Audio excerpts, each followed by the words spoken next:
Hello everybody and welcome. Happy Father's Day if you're watching it today too. Mr. Happy here and I'm here with Final Fantasy XIV Realm Reborn 101. Today we're going to cover crafting stats and abilities. Now, crafting stats isn't really something I thought I could make a whole video about, but the abilities are something that are also pretty simple. There's a lot of them, but they're not that difficult, and a lot of them are just higher ranks of previous abilities, so they're easy to explain.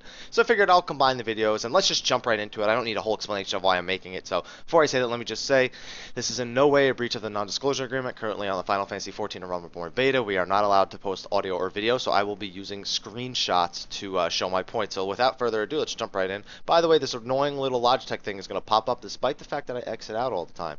So let's just jump right in. As you can see here, you have the character pane, but I'm going to let you know almost none of this matters. There's only 3 things on here that matter right now as a goldsmith, as I am right now. So you have strength, none of that matters. Your attributes, your elemental resistances, your offensive, defensive, physical, and physical resistances, none of this stuff matters. 3 things matter. Next to your HP, your MP bar has been replaced with CP, and you have 2 crafting stats. CP is essentially when you're in the middle of a synth. Hey, there's that annoying little Logitech thing. CP is it's like mana for your abilities. Like if you want to increase the durability of the item, you can use some of your CP. If you want to have a higher chance at HQ rates, or you want to make it so your next steps are going to be more effective, use CP. It's essentially your mana, and you'll understand it when I go to explain the abilities in a little bit. So let's just jump right into the actual crafting stats. On the bottom left, you have craftsmanship and control. Now, 2 very simple stats, and there's not really much to them. There's 2 types of ways you can synth. You can either go for complete progress, just to complete the synth and get it done. You don't need to get a high quality version of it or anything. And then you can use other abilities to increase the quality of the item. And if you get enough quality, it'll turn into a high quality item with better stats and more effectiveness. So essentially, craftsmanship, when you go for progress, it increases the amount of progress you get with each try. It's a little bit difficult to explain for new people, and yes, I was going to say newbies, but I don't mean it in the derogatory term, so don't worry. I mean, it's difficult. It's difficult to explain, but you have a progress bar, and it fills up when you use an ability, and you'll understand when I go to explain the abilities a little bit better. So let me just get through this, and we can get to the abilities even quicker. And control, when you go to increase the quality, you get greater increases. So none of it affects success rate or anything, which is how it was in 1.0. You had stats that affected your success rates. It's not that way anymore. It's just either how much progress you're getting towards completing the item, or how much quality you're adding to the item. And the trick is balancing them both. But let's get into that with the abilities later. That is all for crafting. That's all there is. There's not really much more you can do. Those are the only stats that matter. Now, I'm going to skip over a picture. Actually, you know what? I'll just open the picture from over here so I can save that picture for another time. Let's go to Miner. Here we go. I'm going to drag the new one over it. I didn't want you to see my little special treat I have for next weekend. Anyway, here it's pretty much similar. You have GP and you have gathering stats. GP is essentially the same thing. It increases your abilities when you're mining, or when you're doing botany, and when you're doing fishing. It's essentially just how do I say this? You increase your effectiveness on each step, and you'll understand that when I get to the abilities, so don't worry if you don't get it right now. You'll get it in a few minutes. And gathering and perception are essentially the same thing for your gathering classes as they were for your crafting classes. Gathering increases your chance at success when hitting a point to try and get a piece of loot, whether it be ore or crystals or mud. Yeah, mud. You can get mud. You can mine mud, I guess. And it's just the success rate at which you'll actually obtain an item, a minimum of 1 item. And perception is the chance that item that you obtain will have higher quality properties.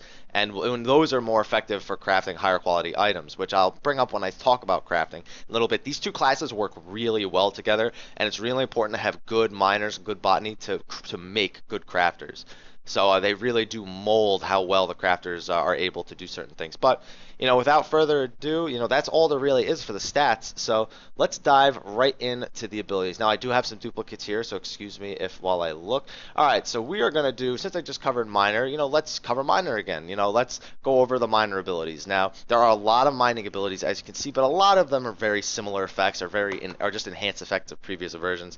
So let's just go over the basics. Prospect, essentially, when you're out in the field, it lets you see mining points nearby. It's nothing simple. It's like the ability you absolutely need to have always up. And it's pretty easy to have up once you hit level 2. And that's all it does. It shows you where the mining points are on your map.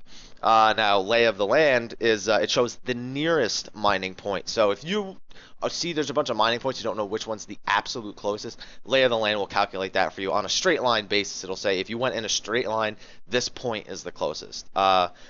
Next, you have sharp vision, which increases the chance of obtaining items while gathering by 5%. So if you had a 70% chance, I believe this is a 5% increase onto that, meaning you now have a 75% chance. Don't quote me on that. It might actually only be 5%, as in 5% of 70 added on. But you get the point. It increases your success rate, essentially, when you're mining or doing botany or gathering, I should say. And sharp vision 2, which you get right at level 5 after you got sharp vision 1, it's a 15% increase. So it's kind of odd, but keep in mind, look at how those cost GP, how those cost gathering points. That means that if you want a higher chance, every time you gather, you're going to use 100 GP if you want to use Sharp Vision 2 every time. And as you can see, I don't have that much GP. I had 400 GP at level 1. So it's not like I can go crazy and just spam Sharp Vision 2 effectively. I mean, maybe at lower levels you can, but later on when you're trying to really get a lot of items, you're trying to get the right items, you're going to need to use that properly. Now, Lay of the Land 2 doesn't show the nearest point anymore. It shows the highest quality point near you. What that means is each point has its own level associated to it, so you know what level is within your range to actually gather, and this will show you the highest level 1 in the area near you that you can actually mine, so that way you don't end up running to a level 5 point when there's a level 15 point not too far from you. You know, things like that. Very simple. Stealth lets you get around enemies. If you want to get that gathering point but it's surrounded by enemies that aggro, stealth lets you get to them. Now keep in mind that the level that stealth actually protects you up to initially is only 20, so eventually you'll get abilities that surpass that level though, and that's in the passives, but we'll cover that very soon. Next you have Sharp Vision 3. Sharp Vision 3 is increases the chance of obtaining items while gathering by 50%. Now, because this is by 50%, you can assume that it's a percentage based on your current success rate. So if you had a 50% chance of success, you wouldn't go to 100, you would go to 75, which is 50% of 50 added on, so it's 75%. So now that we've done that, we know how that works. It's pretty simple, and that one's a lot of GP for level 10. So that's like, if you see an item that's got a super low rate and you want to get it, that's the ability that you'll want to use. So it's just really for the success rate though, and so you kind of understand how Sharp Vision works. Preparation, where do I have preparation? Okay, reveals conditions for obtaining HQ items while gathering. Now that's an interesting one because I'm not a big gatherer, and it's a lot different now than it was in 1.0, and unfortunately the instruction manual doesn't really have instructions on gathering. It doesn't even have instructions on the stats. I had to figure those out myself.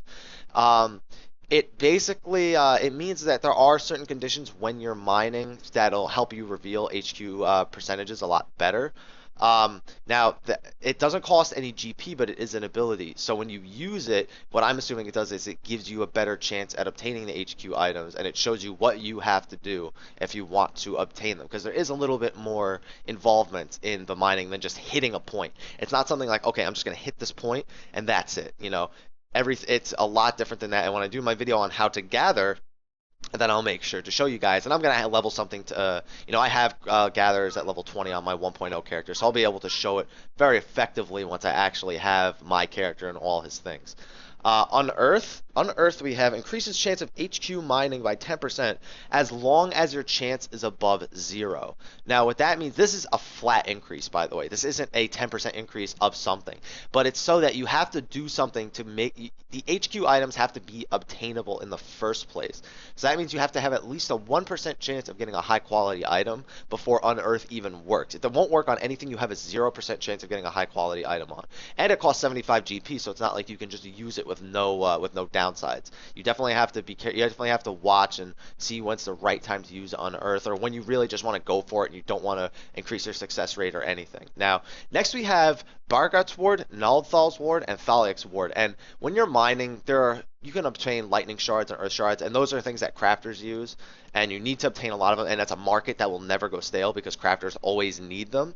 So basically what those do is they increase the chance of they increase the yield, which means how many you obtain by a certain amount, and the number is 4. Bragot's Ward is lightning shards, Naldthal's is fire shards, and Thaliak's Ward is water shards. So it just increases how many you'll get when you actually when you actually go to mine shards, which is something that you should do pretty often. It's a solid market always, especially if you can do it for a couple of hours on end. You will always make some money for your time spent. It's not always going to be as much as the actual materials, but you know, it's something that will never go stale. Next you have Deep Vigor. It makes the next item a 100% chance for success to mine. Now keep in mind, this only works on a chain 5. What does that mean? When you're hitting a point repeatedly, you gain an EXP chain. That means that you've had 5 successes in a row of an item that's around a certain level for you. So that way, you know, you can get like chain 1, chain 2, chain 3, which essentially, because chain 1 doesn't start until after you've already hit once, this means you have to be successful 6 times in a row and have a 7th chance available without the mining point disappearing. And on that 7th chance, you will have a 100% chance to obtain any item that you use. This is also, it's no GP, so it's based on your luck and your success rate. So having more of your gathering stat will definitely make this a much easier ability to proc. Solid Reason is the next ability, and it grants another gathering attempt. Now this works very well with Deep Vigor. This is also very expensive GP wise though, so you have to use it very carefully. Essentially, when you use it, the mining point will gain a little bit of its durability back, and you can mine it again. It gives you an extra gathering attempt, so it's very useful at proccing Deep Vigor and just for getting more mining stuff, getting more loot. Next you have King's Yield. Increases the number of items obtained during a single attempt by 1. Now a single attempt means I swung to try and get an item once, and I got one. Let's say I got 1 of that item. It would increase the yield to 2. If I got 2 of that item, it would give me 3. It's very simple, and that's all it does, is it increases how many you'll get in a single attempt if you're successful by 1. So you can use it for really rare items. You can use it on shards if you want, even to get an extra shard. You can use it however you want. It is 400 GP though, so use it sparingly. Unearth 2, essentially a little bit better than just Unearth 1, increases the chance of gaining HQ items by 50%. Now keep in mind that Unearth 1, well, let's see, 50%. This is essentially your, okay, I really want an HQ version of this item now. This is a little bit confusing to me because now I feel sort of like retracting my statement about the previous Unearth. Maybe it is only 10% of the percentage that you already have, but based on the way it's worded, it kind of looks like, yeah, I'm going to get a better chance. It's like I'm going to get an HQ right now. If it's 50% of your already active percentage, which is what it might actually be, since I haven't done it yet, it's hard to say, you know, this is just based on the description of the abilities. Then having 10% might only raise it to 15%, and that seems a little bit more balanced, but then it just makes Unearth 1 seem very underwhelming and not really useful, because 10% at that level, you're not going to have a really high chance of getting HQ on anything. So it's like 10% of 1% is not even another percent, it's 0.1% onto it. So it just makes Unearth 1 feel a lot much less it makes it feel like a kind of useless ability. So maybe they operate on sort of different wavelengths, or maybe Unearth 2 is really 50% of your current rate, which is like 1 adding 50 on. I highly doubt that though. So now that we've gotten that out of the way, and I've already messed up 2 of these abilities with my theory crafting since I haven't actually done some of it, let's if this person would stop joining my mumble, I could actually click on the next picture, which would be fantastic. So there we go. And now that they're doing that, okay, and now I just had to scroll down a little bit because there are 2 more abilities under Unearth 2 and King's Yield, and one of them's King's Yield 2, which is essentially you get +2 items on a single attempt. You know, same thing as King's Yield 1, a little bit more GP, 10 levels higher, you get 2 extra items whenever you actually use it on a successful mine. And finally, you have Toil of the Mountaineer, which shows all the items at a point. Now, some items at a point don't become obtainable until you meet certain conditions. This totally bypasses that and shows you every single point on the mining point. Now this is currently unavailable for testing for 2 reasons. One, this is level 43 and the cap is 35, but even the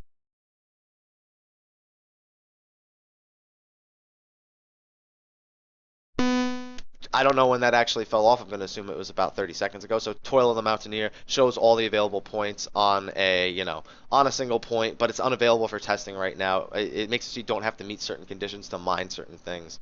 It's unavailable for testing right now, not only because the level cap is 35, but because even the people who are going to have their level 50s, they're just not ready to show it yet. They're still making sure it's bug free. Now those are all the abilities for a gathering class, and it's a lot for a gathering class, especially if you're used to playing an MMO where it's go to a point and click it and nothing happens. There's there's a lot more involvement here and a lot more theory crafting. It's more involved and it's quick. It's quickly paced, so don't worry. This doesn't make mining a slow experience. It just makes it a little bit more involved. It's a very quick experience. I have tested it enough to know that. As you can see, I am level 2, so I did have to mine something.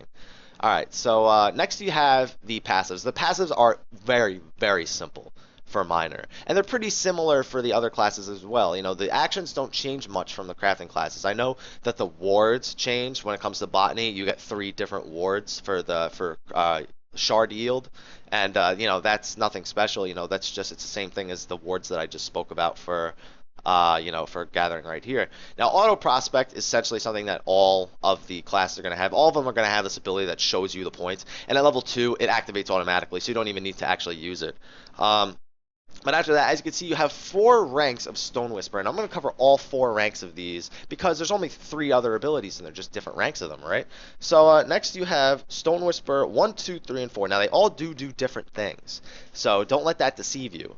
Stone Whisper 1 improves gathering rate when the right conditions are met. Doesn't give you a percentage, but it does say it improves your gathering rate, which is that's all it says is your gathering rate. So I'm going to assume that means your success on a normal one, and you know, there's not really much more it could be. So we're going to say it improves the success of a successful of a craft. So, you know, like if you had 80%, maybe now it's 82% with Stone Whisper, you know, something like that. Stone Whisperer 2 improves your gathering attempts, which just means that if you had 5 attempts before, maybe now you have 6, or maybe now you have 7. You know, just something like that. How many attempts you have at a single point to get loot. 3 improves your HQ rate. Again, doesn't say by how much, but if you had a 10% before, let's assume that maybe now it's 15%. You know, it's just an increase in the chance that you'll get a high quality item. And finally, you have 4, which improves yield. It means if you were going to obtain 1 item, now maybe you're obtaining 2 items, things like that. You know, we spoke about yield a little bit with the abilities, and it works pretty much the same way. Next, we have enhanced stealth 1, 2, and 3. And remember when I said stealth only works up to level 20 mobs when you initially get it? These 3 passives all increase that level cap. At 18, you'll get one that increases it to 30. At 28, you'll get one that increases the maximum level of monsters you can avoid to 40. And at 38, you'll get one that increases the maximum level of monsters you can avoid to 50. So if you run into monsters that are above 50, you'll still be in some trouble. But you know what? I don't even know if there's monsters above 50 in the game yet. So nothing crazy to have to test out. And Ward of the 12 increases your gathering wards, which essentially, you know, the wards that give you increased lightning yield and things like that, to obtain crystals and clusters. Now, it's essentially, you know, it gives you more yield for your things, but you have shards, crystals, and clusters, and these help encompass that. That means now when you're doing when your wards kick in, you have a high, when you use your ward and you go to like mine a lightning shard, you might get lightning crystals instead, or with Ward of the 12 too, you might get lightning clusters. Clusters break down into crystals, and crystals break down into shards, and crafters need all of those, so all of these abilities are extremely important. And that pretty much covers miner. The abilities are roughly the same for all of the gathering classes. Like it'll be like Earth Whisper for you know, botany or something like that, and it just increases the same thing, success rate, HQ rate, things like that. So let's without further ado, because this video is getting a little bit long for some people, you know, I know a lot of people don't like videos that are too long. Let's dive right into, that is not the right screenshot. Hey, let's go to Goldsmith. Hey, Goldsmith. There we go. I had to go through a bunch of pictures to find that. It's okay though. Goldsmith abilities. Goldsmith actually don't have traits, which is interesting. I did not think that they would not have traits. But, you know, it's nothing crazy. You know, you have the actions here, and there's not too many of them, and they're pretty much all very, very similar. It's not too complicated. So let me just scroll down on my notes. Goldsmith. Basic synthesis raises your completion. Now, it has an efficiency of 100%, meaning that it scales with your craftsmanship, and it also scales with your level based on, you know, its comparison to the level of the synth. There's a lot of calculations that go into it, but your basic synthesis doesn't cost you any CP, which is your crafting points, your MP essentially, and it just increases your progress towards completing the item. Very simple. It has a 10% chance of failure, so it's very low, and that chance is static. It does not change. Basic touch increases your quality of the item. Essentially the same thing as a basic synthesis, except that it affects the quality of the item. So this one has 100% efficiency as well, which, as I said, at level 5 was about 34 on a level 1 to 5 item. I did a level 1 item, it was 34. And this one costs 24 CP, so if you use it repeatedly, it'll burn away at your CP while you're trying to craft the item. And it has a 30% chance of failure, nothing too serious, but it does mean that you have to very carefully think about when you want to try to actually increase the quality of the item. Master's Mend, however, costs 94 CP, which is a lot at level 7, and increases the durability of your item by 30. So when you start an item, based on its level, you have a certain number of chances. Each strike costs 10 durability, and let's say an item has 30 durability. It means you have 5 strikes to try and successfully synthesize it with the best quality that you can get with the luck that you have.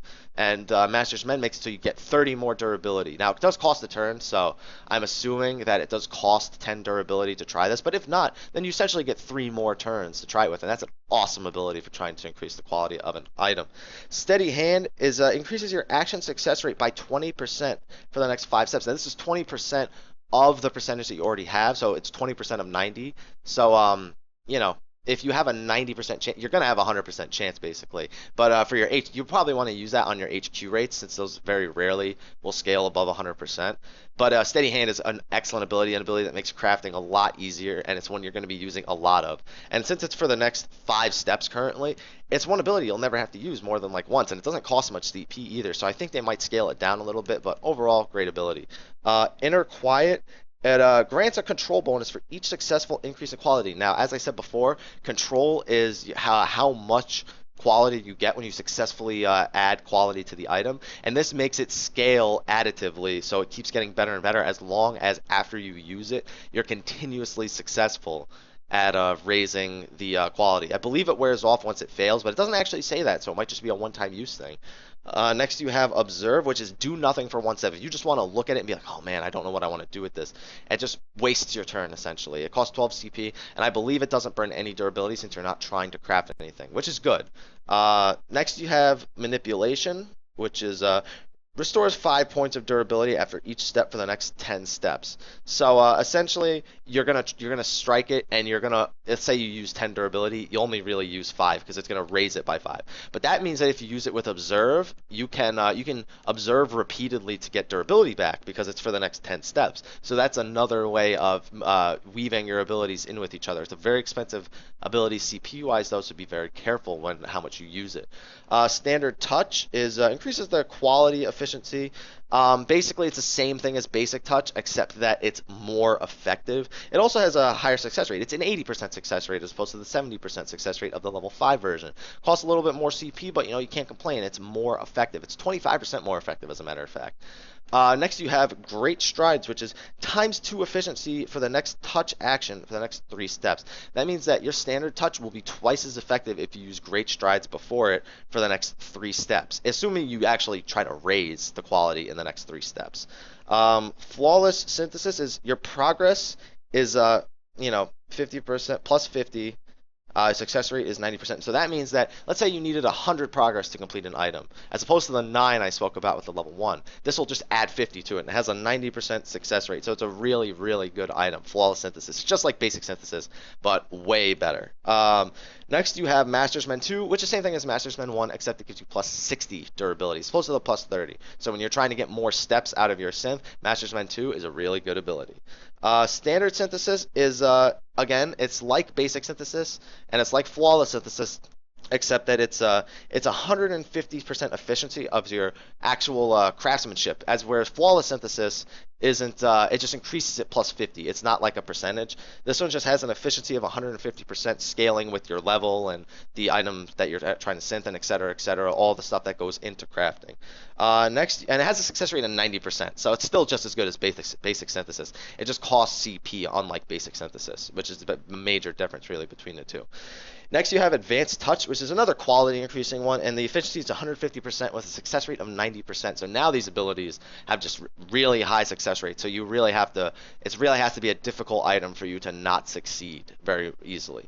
Next, finally, you have Innovation, which increases your control by 30% for the next 5 steps. So if you stack control to get more quality from your item whenever you do a touch ability, then this will increase it by 30% even more. So it's a very good ability. Again, very inexpensive on the CP base. That is all I have for crafting and gathering classes. They're all pretty much the same with different names for their abilities, so I'm not going to go over all of them. That would be a very long and boring video. So thank you for watching. If you found this video helpful, please like, favorite, subscribe, and share, especially if you have friends who are wondering what abilities the crafting classes have and all that fun stuff. Also check out my Facebook at www.facebook.com/MrHappy1227, where you can go there and ask me any question you want. Maybe I'll make a video about it. That's where I get my ideas for videos, is from my fans and from my people who support my YouTube page. So please, if you want to go there and help me out even more, if you and help yourself out while you're at it, ask any question you want or look for the answers. A lot of them are there. Anyway, thank you for watching, and that's it for this weekend. Next weekend I'll be doing a lot of new videos, so be on the lookout, including ones that explain how to gather and craft. This is just an explanation of the abilities and stats. That one will actually explain how to do each of them. So thank you for watching, and have a good week, guys. See you next weekend for the